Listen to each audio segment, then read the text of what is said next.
Fred Phelps, who is the founder of the Westboro Baptist Church, is in a hospital or a hospice somewhere in Kansas, and he is said to be dying. Now, the person who broke this news was his estranged son, Nate Phelps, and he posted online that he's not sure how he feels about this. He says it's terribly ironic that his devotion to his God ends this way, destroyed by the monster he made. So Nate is obviously not a fan of his father. Again, they are estranged. But this caused me to look into Fred Phelps' past, and he has a really interesting past that I did not expect. So before we get into his past, which is interesting, you know, it's fascinating, this relationships that go sour between family members, because Nate is mad that he's not allowed to see his dad, because the hateful side of the family is keeping the non-hateful side away from him, even in his possible deathbed, right?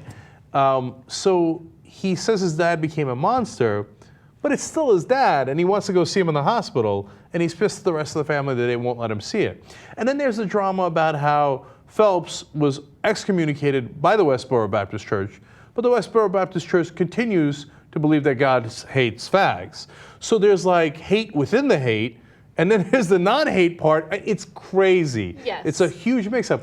Now, on top of that, add the confusion of who Fred Phelps used to be. Okay, so Fred Phelps was a civil rights attorney back in the 1960s, and his clients were, for the most part, black, and they were discriminated against. They were victims of the Jim Crow era, and he went out of his way to defend them and protect them, which you wouldn't expect because, again, this is the founder of the church that goes to the funerals of dead soldiers just to protest and say that God hates fags, okay? It's amazing to me that he was a defender of civil rights back in the 60s. I should also note that his family got a lot of hate thrown at them because of what he did for a living.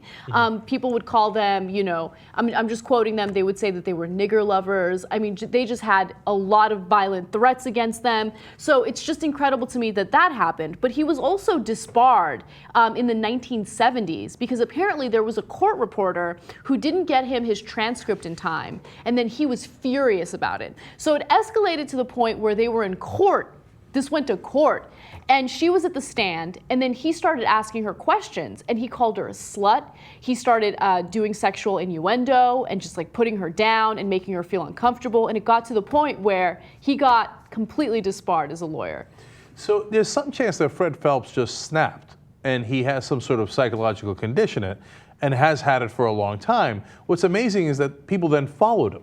I know. Like, they're like, oh, okay, yeah, oh, wait, we should go to, by the way, it's not just soldiers, they go to everybody's funeral, you know, that's in the news, and try to disrupt that funeral, are vicious about it, really. And to get as much attention as possible for their hateful cause. Now, of course, everybody now is wondering whether people will protest at his funeral.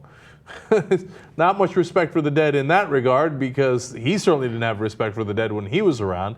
Now, I'm not sure I agree with that graphic. You know, we're the libs, and I know it rhymes, but but I don't wish anybody harm. And this guy obviously is a maniac. So it's hard to hate someone when you know to what degree they're a maniac. Do you see what I'm saying? Let me ask you something. I have more interesting facts on him, but I got to ask you this question ahead of time.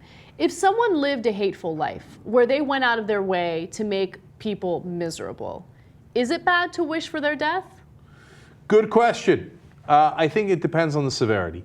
I think when it's just words, as atrocious as his actions and words were, yeah, I'm going to say we shouldn't do that, okay? Don't get me wrong. I'm tempted to go, na, na, na, na, na, na, na, okay? But I don't think so. But if you got a guy like Ariel Castro, who kept the women locked up in a basement and all the horrible things he did to them, it's hard not to root for it. So I'm going to say it depends. Okay. One final thing that I had to share about Fred Phelps that just blew my mind. He actually ran for office in Kansas 4 separate times. The 4th time, he won about 30% of the vote, and he ran as a Democrat. Yeah, look, I'm not surprised by a lot of that. Remember Filner, the mayor of San Diego, of the famous Filner headlock that did all those sexual harassment and sometimes sexual assault, and would grab women in his office and like put them in a headlock and then whisper in their ear like, oh yeah, I want you, and like do crazy shit, right? He was a freedom rider.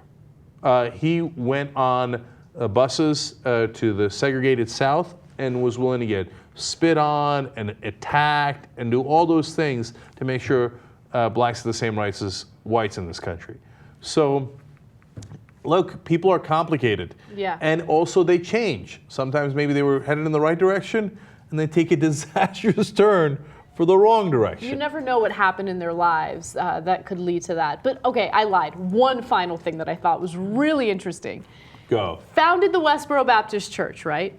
Well, he actually sued the Reagan administration because it turned out that Reagan appointed a U.S. ambassador to the Vatican, and he thought that that was a violation of the separation of church and state. Man, so back in the day, he was massively secular. Isn't it insane? So because you can say, hey, maybe he was for black people, but really hated gay people. Right. Right? No, he was really right about a lot of things, including being secular, before he made that turn. Fascinating stuff.